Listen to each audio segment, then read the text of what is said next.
I sat in the hospital, watching my father struggle for air beneath a plastic mask. Machines around him beeped steadily, cold, mechanical, and utterly detached from grief. It was past midnight when my phone buzzed. A photo appeared. My sister smiling with her 2 kids, fireworks bursting behind them at Disneyland. The caption read, "They needed a little joy. You understand, right?" I stared at the screen for a long time. My daughter Emma was homesick with a fever. My sister had promised she'd stay with her. I called once, no answer. I called again, straight to voicemail. By the time I reached home, the lights were off. The house felt wrong. Still heavy. The kind of silence that tells you something's been neglected. I found Emma curled up on the couch, her skin clammy, her lips pale. The thermometer flashed 103.7. Her water glass sat empty. The blanket had slipped to the floor. I didn't scream. I didn't even cry. I just sat down beside her and pressed a cool cloth against her forehead. My hand stayed steady, but something deep inside me cracked. Quiet, precise, and permanent. When she opened her eyes and whispered, "They didn't come back," I smiled for her sake.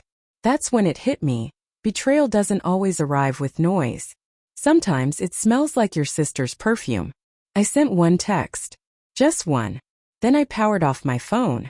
The next morning, sunlight felt harsh, too bright, too merciless. My phone blinked with missed calls, voicemails, apologies. Finally, a message from my sister's husband. "We're so sorry. We thought she'd be fine. It was just one night." I didn't respond. Instead, I walked into Emma's room, sat on her bed, and stared at the little drawings taped to her wall. Her cousins, her aunt, all of them holding hands in one shade of blue. In her world, everyone was equal. But I knew better now. As she slept, something inside me grew still. Not anger, not yet. Just understanding. People don't fail you by accident. They fail you because they assume you won't make them face it. I made coffee. Fed Emma soup. Waited. By noon, my sister and her husband arrived, playing their parts. Shaken. Teary.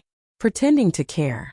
They hugged Emma first, all dramatics and trembling voices, then turned to me.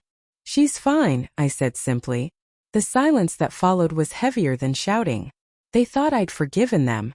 I let them believe it. Over the next week, I watched their guilt show through the cracks. Too eager smiles. Forced apologies. Avoiding my eyes whenever I mentioned trust or responsibility. At night, I scrolled through their social media, photos, tags, check-ins. Disneyland hadn't been a family trip. They'd gone with friends. Couples. My sister, radiant and carefree, standing just a little too close to him. I noticed his hand, always hovering near her waist. The way he laughed only when she spoke. That quiet tension people think they're hiding. I replayed memories, dinners, inside jokes, the way my father once teased that they were practically inseparable. Finally clicked. Leaving my daughter alone wasn't an accident. It was convenience. They hadn't gone away to escape stress. They'd gone to escape guilt. I didn't confront them. Not yet. Pretending makes people sloppy. So I started collecting proof, phone logs, hotel receipts, camera footage. Every piece told the same story. Her betrayal wasn't new. It had roots. Months of lies disguised as girls' trips, and late-night calls that never made sense. When I finally found the photo, her hand on his chest, his lips against her neck, I didn't even feel shock. Just confirmation. That night, I invited them over. Dinner. Casual. Civil. They came smiling, unaware.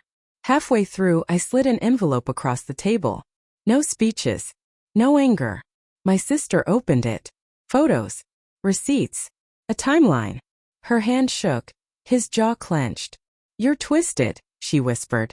"You planned this." "No," I said quietly. "You did." The air around us went still. They didn't deny it. They didn't even apologize. They just sat there, realizing I'd known for far longer than they imagined. I didn't yell. I didn't cry. Instead, I reached into my bag and pulled out another envelope. Guardianship transfer papers for Emma. "Sign them," I said.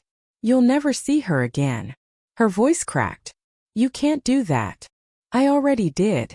She looked at her husband for support, but he wouldn't meet her eyes. I saw it, the exact moment their little alliance collapsed. Betrayers always turn on each other when the light hits. By morning, the truth was everywhere. The photos, the affair, the humiliation. Her career ended. His reputation ruined. No screaming. No revenge. Just one message, one dinner, one truth. It's been 3 months. Dad's stable. Emma's healthy again. My sister moved to another state. Her husband filed for divorce. I haven't spoken to either of them since. Sometimes I wonder if they ever talk about that night, if they realize I didn't destroy them. They did that themselves. Now I sit by the window, coffee cooling in my hands, watching Emma draw. She still uses blue for everyone, still believes the world is kind. I don't correct her. Because the truth is, the world only turns cruel when you trust the wrong people to protect what you love most. And I've learned something powerful. You don't need to raise your voice to break someone. You just have to stay silent long enough for their guilt to echo back at them. Thanks for watching. Don't forget to like, share, and comment. Subscribe to Cheating Stories Insight World for more stories like this one.